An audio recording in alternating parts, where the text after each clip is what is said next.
Hey friends, excited to be with you today. We're going to be in Genesis chapter 28, verse 15. It says this: I am with you and will watch over you wherever you go. I am with you and will watch over you wherever you go. Sometimes we decide that we're going to go our own way, our own path, our own direction. And when we do that, we kind of pull ourselves out from underneath his wing of protection. Now, it doesn't mean that we pull it out in the sense that he isn't with us. He's with us wherever we go. But we simply say, "Hey, I got this." You don't have to be. You don't have to be dad. Let me do my own thing. Let me do this. Let me do this. You can't escape God. I mean, if you belong to Him, there's no escaping Him. And if you don't belong to Him, and you're going to belong to Him. You can't escape Him either. But you can get to the point where there's a little rebellion going on, and you try to go your own way. Go my own way, instead of go your own way. But anyway, so you're trying to go your own way, and it doesn't end well. Never ends well. God will use it. God will use it somehow, but man, it could be disastrous for a lot of areas of your life. Trying to go the wrong way, trying to rebel in the place of living in obedience, if you will.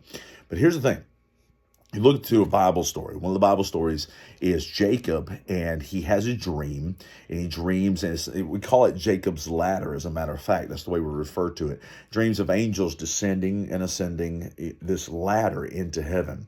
And so, having that story in there is so wonderful and beautiful, because that is where he begins to promise to Jacob, listen, I'm going to carry on this promise that I had for your grandfather Abraham. I'm gonna make sure that I continue this promise. I'm gonna be with you wherever you go. I'm gonna watch over you, and he does. He absolutely watches over us. I joke, and I've told you guys, in sermons at Mountain View. You may be watching this outside of this church, but but I've told you guys that I asked the Lord to protect our grandchildren, children, Amy and I, our marriage, everything like that.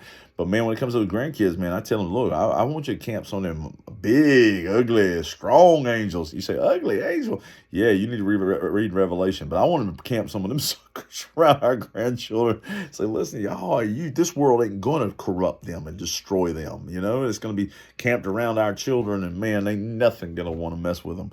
And that's what I dream and hope for, even for my children and for myself. But man, those grandchildren especially. But folks, He's watching over us. Isn't that a good thing? Isn't that a beautiful thing? He's watching over us. He is His wings, as I say, some of the symbolism, His wings around us, protecting us in the midst of all the things that we're going through. Trusting that He's doing that. He's watching over us, and He's with us wherever we go. We can't go anywhere without Him. And David said, if I go if I make my bed in hell, there you are with me. In the sense that, hey, listen, if I'm in the midst of such despair and agony and distress, you are there with me. He is. He's not going to leave you. He's not going to leave you or forsake you. Bible promises that. Sometimes we, just like I said in the beginning, sometimes we rebel and walk away sometimes. But He'll snatch us back. After we've gotten our butts whipped a little bit, He'll snatch us back and love on us and help us recover. So here's the thing. I am with you and will watch over you wherever you go. What an incredible promise to Jacob, to us, and anyone who will believe. Love you guys. Bye-bye.